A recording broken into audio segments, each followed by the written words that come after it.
Makin lama makin nyata bahwa komitmen-komitmen, perjanjian-perjanjian bertetangga baik itu tidaklah mereka junjung tinggi. Mereka kian lama kian menunjukkan sikap angkuh, merasa diri lebih. Kemudian lama-lama menentang, menguji Nabi dan menghina Islam. Maka kita dapati di dalam surat Al-Baqarah ini ayat-ayat yang telah mulai menghadapi mereka, ya, yang dalam bahasa sekarang tuh bisa disebut konfrontasi. Tetapi dasar daripada tantangan itu adalah menyadarkan mereka pokok ajaran tauhid dan mengingatkan pertolongan-pertolongan yang telah diberikan oleh Allah Subhanahu wa taala kepada mereka. Saudara-saudara sekalian, dan juga memperingatkan pula bahwa ajaran yang dibawa oleh baginda Nabi Shallallahu Alaihi Wasallam ini bukan untuk memusuhi Yahudi, tetapi sambungan dari usaha para rasul, sambungan dari usaha rasul-rasul yang dahulu, dan bahwasanya baik Yahudi atau Nasrani atau ajaran yang dibawa oleh baginda Rasulullah Shallallahu Alaihi Wasallam sekarang hanya satu saja rumpun asalnya, yaitu agama menyembah diri kepada Allah, menyerah diri, hanif, menyembah diri kepada Allah Subhanahu wa taala, yang telah dimulai oleh nenek moyang mereka, yaitu Nabi Ibrahim alaihissalam. Di samping soal yang menghadapi Yahudi ini, timbul lagi soal yang lain. Waktu itu yaitu Arab, penduduk Madinah sendiri, yang merasa diri mereka dilangkahi.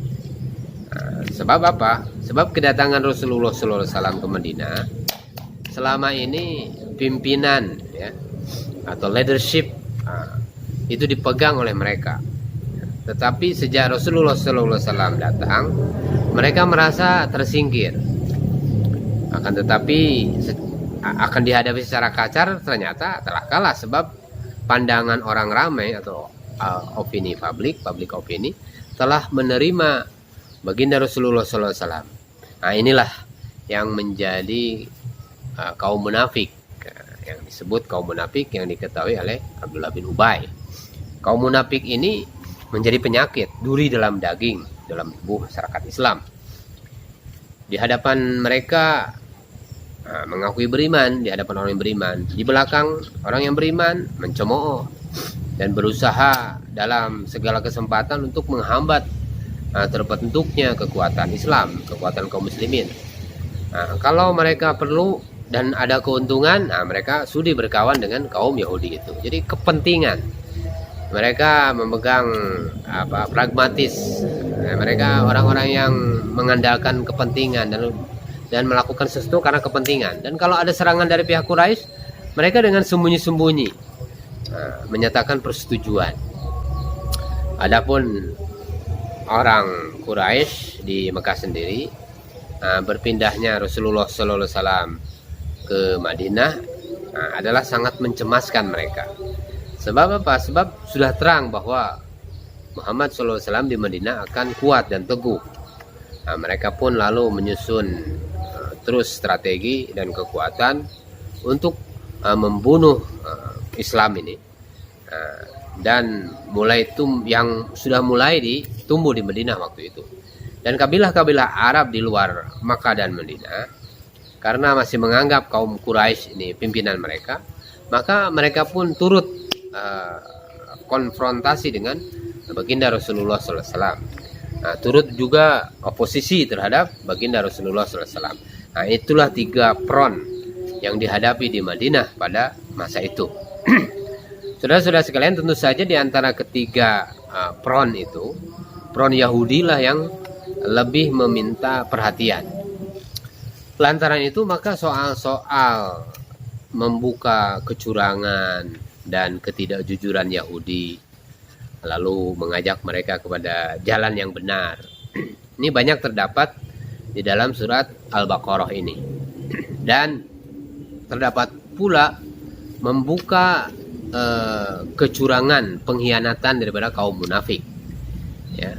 Tetapi sementara menghadapi yang di luar, maka pembangunan agama, ya, pembangunan agama dari dalam pun berjalan dengan lancar. Maka di surat Al-Baqarah kita bertemu ayat-ayat yang berkenaan dengan rumah tangga. Kita bertemu dengan ayat mengenai perkawinan, perceraian. Nah, bertemu pula kita peraturan mengerjakan haji, mengerjakan puasa, kutiba alaikumusiyam. Kemudian juga ada mengeluarkan zakat dan mencela keras memakan riba, ya. Dan juga di situ ada aturan atau peraturan membentuk budi pekerti dengan memperbanyak derma, sodako. Dan satu peraturan yang terpenting yang kita lihat dalam surat Al-Baqarah adalah pengalihan kiblat dari Baitul Maqdis ke Makkah. Nah, dengan ini Islam mendapat jati dirinya. Nah, peraturan ini didahului dengan kisah Nabi Ibrahim alaihissalam dan putranya Ismail alaihissalam. Diperintah oleh Allah Subhanahu wa taala mendirikan Baitullah. Nah, dengan pengalihan kiblat, yang dapat mengerti bahwa Muhammad bukan membawa peraturan baru. Nah, bukan membawa peraturan baru asal mengganti saja, tetapi menghidupkan kembali sunnah Nabi Ibrahim alaihissalam. Dalam surat Al-Baqarah juga mulai diadakan perintah jihad. Nah, kebolehan yaitu berperang di dalam mempertahankan akidah. Ya, banyak lagi surat-surat yang lain diturunkan di Madinah. Tetapi surat Al-Baqarah adalah termasuk surat yang paling awal juga, terdahulu sekali.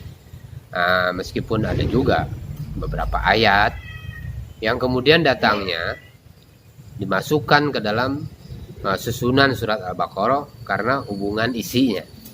Saudara-saudara sekalian, dalam pada itu terdapatlah di surat ini pembangunan jiwa kaum mukminin di dalam memegang teguh agama, menegakkan budi pekerti dan menyebarkan dakwah ilallah.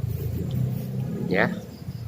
Jadi supaya apa? Pertama, supaya mempunyai kesungguh-sungguhan, dan memberikan teladan yang baik yang akan ditiru oleh orang. Ini yang pertama. Supaya apa? Yang kedua, kesanggupan menegakkan dalil dan alasan. Bahwa golongan yang tidak menyetujui ajaran Islam adalah pada pendirian yang salah. Wala taqfu ma laysa laka bihi ilmun. Kemudian jangan merasa lemah. Yang ketiga, jangan merasa lemah, jangan merasa hina karena kemiskinan atau karena berpindah dari tempat kelahiran ke tempat yang baru. Karena mereka pindah adalah karena dibawa oleh cita-cita, dibawa oleh idealisme, dan jangan gentar menghadapi bahaya. Nah, ini yang ketiga. Yang keempat, kemudian bersiap dan berwaspada terus, sedia senjata dan berani menghadapi mara bahaya, karena mereka selalu dalam kepungan daripada musuh, intervensi daripada musuh. Yang kelima, menguatkan hati, perdalam pengertian tentang iman dan perhebat hubungan dengan Allah Subhanahu wa taala dengan melakukan ibadat dan takwa, sehingga kikis dari diri sendiri dan dari masyarakat segala kebiasaan jahiliyah yang telah berlaku. Kemudian poin-poin yang selanjutnya juga dirikan rumah tangga yang baik,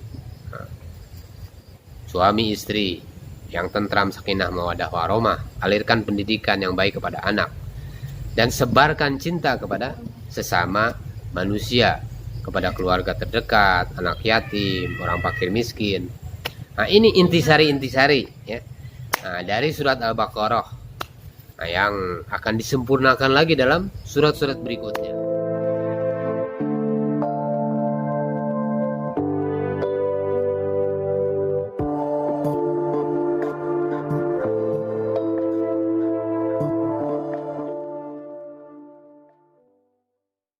Wassalatu wassalamu ala rasulillah Sayyidina Muhammadin abdillah wa ala alihi wa sahbihi wa mawalah wa la hawla wa la quwata illa billah.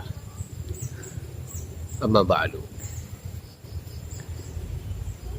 Saudara-saudara dimuliakan Allah Subhanahu wa taala, kita akan membahas surat Al-Baqarah yang berarti lembu betina. Karena ada kisah tentang Bani Israel disuruh oleh Nabi Musa mencari seekor lembu betina yang akan disembelih. Ini ada di dalam surat Al-Baqarah ayat yang ke-67 sampai 74. Adapun nama surat-surat Al-Quran ini bukanlah sebagai judul dari satu rencana atau nama dari satu buku yang menerangkan satu hal yang khas, hanyalah sebagai tanda dari surat yang dinamai itu, dan bukan karena nama itu lebih penting daripada yang lain yang diuraikan di dalamnya, karena semuanya penting yang ada di dalam kitab Allah Subhanahu wa taala. Yang menentukan nama-nama ini adalah baginda Rasulullah SAW sendiri dengan petunjuk malaikat Jibril alaihissalam. Surat Al-Baqarah ini adalah surat yang paling panjang di antara 114 surat di dalam Al-Quran yang mengandung ayat ini 286 ayat yang panjang-panjang, mengandung 2 juz, berlebih sepertiga dari Al-Quran. Diturunkannya di Madinah. Saudara-saudara sekalian, untuk meresapkan perasaan membaca surat Al-Baqarah ini, hendaklah kita ingat bahwa sebagian besar daripada ayat-ayat yang diturunkan pada mula-mula Rasulullah SAW pindah atau hijrah ke Madinah, mula-mula mendirikan komunitas muslim, mendirikan masyarakat Islam setelah 13 tahun menegakkan akidah di Makkah dan mendapat tantangan yang begitu hebat dari kaum musyrikin. Sekarang telah dapat menegakkan cita-cita dengan bebas karena kesediaan orang-orang Ansor yang menyambut iman dan menyambut baginda Rasulullah SAW. Maka mulai dari hari pertama beliau datang ke Madinah, nama negeri pun ditukar dari nama lama Yasrib atau Tibah menjadi Madinah, atau lebih tegas lagi Madinatul Rasul, jadi kota utusan Allah, kota utusan Tuhan. Secara berpikir kenegaraan modern, dengan pergantian nama negeri dari Yasrib kepada Madinah itu, mafhum kita ini bahwa satu kekuasaan telah berdiri, hanya tinggal menunggu pengakuan, hanya tinggal menunggu legitimasi. Dan dapat pula hal ini kita bersambungkan dengan syariah atau patroli yang selalu beliau kirimkan ke luar kota Madinah untuk menjaga dan mengawasi kalau ada intervensi daripada musuh, kalau ada provokasi daripada musuh, serangan daripada musuh. Bersamaan dengan penukaran nama negeri itu, didirikan pula sebuah masjid. Dari masjid itulah diatur ibadah, muamalah, muasyarat, diputuskan hukum-hukum, dan diterima delegasi-delegasi dari luar negeri, dan diatur siasat perang, ya, dan damai. Jadi politik perang dan damai itu diatur di situ. Meskipun telah terlepas daripada tantangan kaum musyrikin Quraisy yang di Mekah, dan meskipun telah dapat menyusun kekuatan Islam dan melancarkan menjalankan hukumnya, di Madinah mulai berhadapan dengan kaum Yahudi yang telah duduk di negeri itu sejak beratus-ratus tahun setelah terjadi berkali-kali pengusiran raja-raja Romawi atas mereka dari Palestina. Mereka merasa bahwa mereka lebih tinggi dari penduduk asli Arab yang tinggal di negeri itu, yang umumnya dari suku Aus dan Khazraj, sebab mereka memeluk agama tauhid, mempunyai kitab Taurat, dan kedatangan berpuluh nabi di zaman dahulu. Saudara-saudara sekalian, kepada orang-orang Arab penduduk asli itu sering mereka membangga-banggakan tentang kepercayaan mereka. Dan di masa itu sudah mulai ada perasaan bagi mereka bahwa mereka adalah umat pilihan Tuhan. Pernah juga mereka menyebut kepada orang Arab itu bahwa kitab Taurat mereka ini ada menyebut bahwa akan datang lagi seorang nabi, seorang rasul yang akan menyempurnakan hukum-hukum Taurat. Saudara-saudara sekalian, orang-orang Arab Aus dan Khazraj itu ini keturunan dari Arab Khatan yang datang terpencar dari Arabia Selatan setelah runtuh kerajaan Sabah. Nah, kita mau coba mempelajari historinya, saudara-saudara. Nah, kerap kali mereka merasa rendah diri mendengar cerita-cerita kebanggaan orang-orang Yahudi itu yang mencap mereka tidak berperadaban, tidak mempunyai sistem teologi yang tertentu atau anutan yang tertentu, dan hanya menyembah berhala. Nah, perkataan-perkataan orang Yahudi inilah yang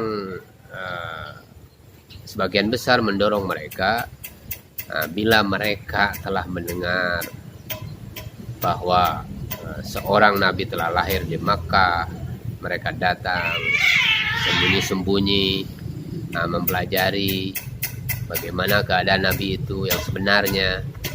Nah, mereka datang sembunyi karena takut dimusuhi oleh orang Quraisy sendiri, dan merahasiakan juga dari orang Yahudi yang selalu menyebut kedatangan Nabi, kedatangan Rasulullah SAW. Akhirnya menjadi kenyataan lah bahwa Rasulullah SAW pindah ke Madinah, diiringkan oleh kaum muhajirin dari Makkah dan disambut oleh orang Arab yang mereka pandang hina itu, yang mereka diberi gelar kehormatan oleh Rasulullah SAW, yaitu Ansor. Ansor ini artinya pembela atau penolong Nabi, pembela atau penolong Islam. Saudara-saudara sekalian, dengan strategi yang baik sekali, siasat yang baik, ketika mulai pindah ke Madinah, Rasulullah SAW telah membuat berbagai perjanjian, membuat berbagai komitmen dengan kaum Yahudi itu agar bertetangga dengan baik, akan sama mempertahankan negeri Madinah jika diserang dari luar, dan mereka disebut Ahlul Kitab. Jadi tidak disamakan pandangan kepada mereka dengan pandangan kepada kaum musyrikin, melainkan diperlakukan dengan hormat. Tetapi makin lama makin nyata bahwa komitmen perjanjian bertetangga baik itu tidaklah mereka junjung tinggi. Mereka kian lama kian menunjukkan sikap angkuh, merasa diri lebih, kemudian lama-lama menentang, menguji Nabi, dan menghina Islam.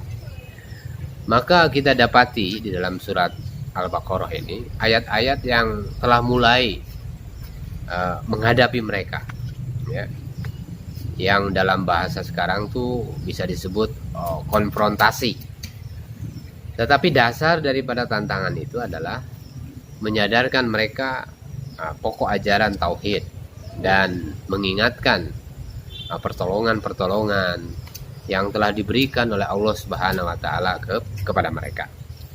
Saudara-saudara sekalian, dan juga memperingatkan pula bahwa ajaran yang dibawa oleh baginda Nabi Shallallahu alaihi wasallam ini bukan untuk memusuhi Yahudi, tetapi sambungan dari usaha para rasul, sambungan dari usaha rasul-rasul yang dahulu, dan bahwasanya baik Yahudi atau Nasrani atau ajaran yang dibawa oleh baginda Rasulullah Shallallahu Alaihi Wasallam sekarang hanya satu saja rumpun asalnya, yaitu agama menyembah diri kepada Allah, menyerah diri, Hanif, menyembah diri kepada Allah Subhanahu Wa Taala, yang telah dimulai oleh nenek moyang mereka, yaitu Nabi Ibrahim alaihissalam. Nabi Ibrahim alaihissalam lah yang menurunkan Nabi Ishak alaihissalam, Nabi Yakub alaihissalam, yang menimbulkan Bani Israel, dan Nabi Ibrahim alaihissalam pula yang beranak Ismail alaihissalam, lalu menurunkan baginda Rasulullah sallallahu alaihi wasallam, Muhammad sallallahu alaihi wasallam, dan Arab musta'ribah. Jadi kedatangan Muhammad sallallahu alaihi wasallam adalah mengajak semua supaya kembali kepada agama Hanif ini, Hanifah muslimah, ya, menyerah diri kepada Allah Subhanahu wa taala, menyerah diri kepada Tuhan, ajaran Ibrahim alaihissalam, yang dalam bahasa Arab disebut Islam. Wajtabakum wa ma ja'ala 'alaikum fid-dini min haraj millata abikum Ibrahim. Di samping soal yang menghadapi Yahudi ini, timbul lagi soal yang lain. Nah, waktu itu yaitu Arab, penduduk Madinah sendiri, yang merasa diri mereka dilangkahi. Nah, sebab apa? Sebab kedatangan Rasulullah SAW ke Madinah, selama ini pimpinan, ya, atau leadership, itu dipegang oleh mereka. Tetapi sejak Rasulullah SAW datang, mereka merasa tersingkir.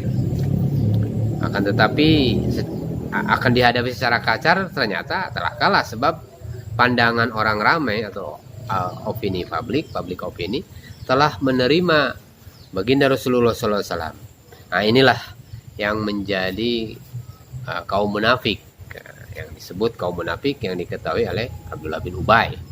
Kaum munafik ini menjadi penyakit, duri dalam daging, dalam tubuh masyarakat Islam. Di hadapan mereka mengakui beriman, di hadapan orang yang beriman, di belakang orang yang beriman mencemooh dan berusaha dalam segala kesempatan untuk menghambat terbentuknya kekuatan Islam, kekuatan kaum muslimin. Kalau mereka perlu dan ada keuntungan, mereka sudi berkawan dengan kaum Yahudi itu. Jadi kepentingan. Mereka memegang pragmatis. Mereka orang-orang yang mengandalkan kepentingan dan melakukan sesuatu karena kepentingan. Dan kalau ada serangan dari pihak Quraisy, mereka dengan sembunyi-sembunyi menyatakan persetujuan. Adapun orang Quraisy di Mekah sendiri, berpindahnya Rasulullah SAW ke Madinah adalah sangat mencemaskan mereka. Sebab apa? Sebab sudah terang bahwa Muhammad SAW di Madinah akan kuat dan teguh. Mereka pun lalu menyusun terus strategi dan kekuatan untuk membunuh Islam ini, dan yang sudah mulai tumbuh di Madinah waktu itu. Dan kabilah-kabilah Arab di luar Makkah dan Madinah, karena masih menganggap kaum Quraisy ini pimpinan mereka, maka mereka pun turut konfrontasi dengan baginda Rasulullah SAW. Turut juga oposisi terhadap baginda Rasulullah SAW. Itulah 3 front yang dihadapi di Madinah pada masa itu. Saudara-saudara sekalian, tentu saja di antara ketiga front itu, front Yahudi lah yang lebih meminta perhatian, lebih daripada yang lain. Dalam kepercayaan Islam, mereka itu berpokok dalam satu ajaran Tuhan, satu ajaran Allah. Tetapi keagamaan mereka sudah membeku, ya, sudah jumud, statis. Karena apa? Karena diselubungi oleh adat dan pengaruh. Dan sudah ternyata pula bahwa kitab Taurat yang suci itu sudah banyak terjadi perubahan-perubahan, baik dirubah dengan sengaja ataupun karena telah hilang naskahnya yang asli. Saudara-saudara sekalian, memang sudah sangat lama Taurat yang asli itu tidak ada lagi. Mereka ini disuruh diinsapkan, disadarkan, dan kalau mereka menentang, dijawab.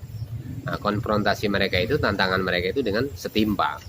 Saudara-saudara sekalian, Lantaran itu maka soal-soal membuka kecurangan dan ketidakjujuran Yahudi, lalu mengajak mereka kepada jalan yang benar, ini banyak terdapat di dalam surat Al-Baqarah ini.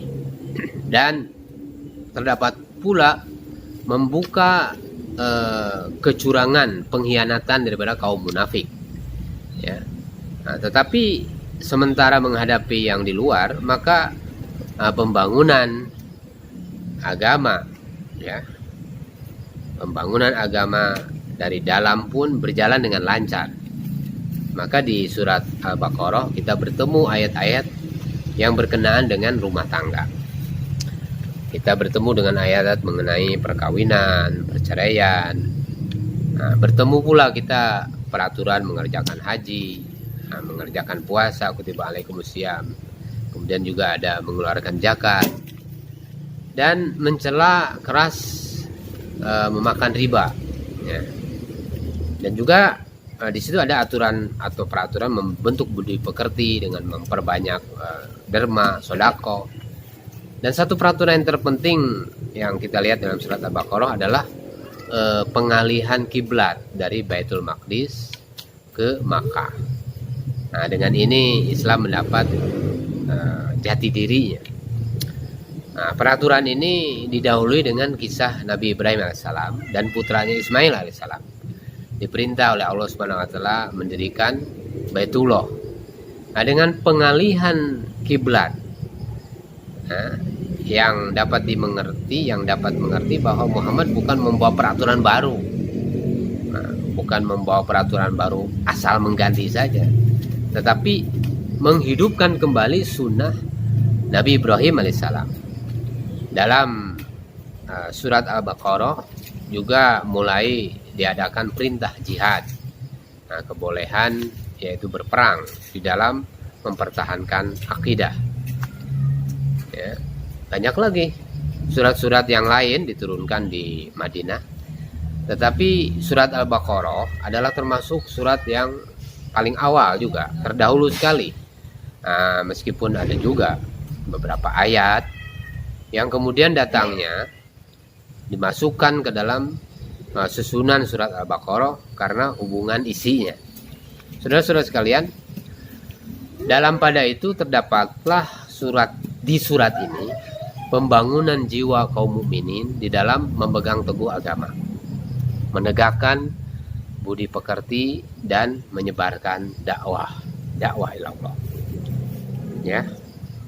Jadi supaya apa? Pertama, supaya mempunyai kesungguh-sungguhan, dan memberikan teladan yang baik yang akan ditiru oleh orang. Ini yang pertama. Supaya apa? Yang kedua, kesanggupan menegakkan dalil dan alasan, bahwa golongan yang tidak menyetujui ajaran Islam adalah pada pendirian yang salah. Wala taqfu ma laysa laka bihi ilmun. Kemudian jangan merasa lemah.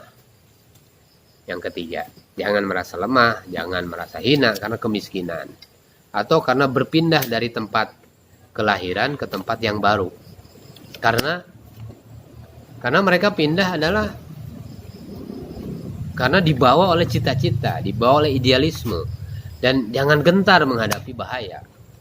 Nah, ini yang ketiga. Yang keempat, kemudian bersiap dan berwaspada terus, sedia senjata dan berani menghadapi mara bahaya, karena mereka selalu dalam kepungan daripada musuh, intervensi daripada musuh.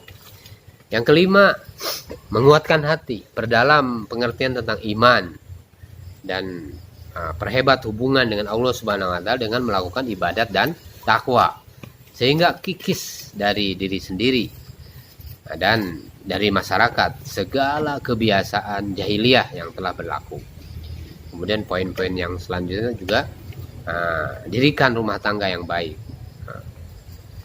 suami istri yang tentram, sakinah, mawaddah warahmah, alirkan pendidikan yang baik kepada anak, dan sebarkan cinta kepada sesama manusia, kepada keluarga terdekat, anak yatim, orang fakir miskin. Nah, ini intisari ya. Nah, dari surat Al-Baqarah. yang akan disempurnakan lagi dalam surat-surat berikutnya. Nah, kita lihat juga nanti dalam surat Ali Imran, surat An-Nisa, dan seterusnya. Ini ayat-ayatnya agak panjang, tidak terlalu pendek, seperti surat-surat Mekah.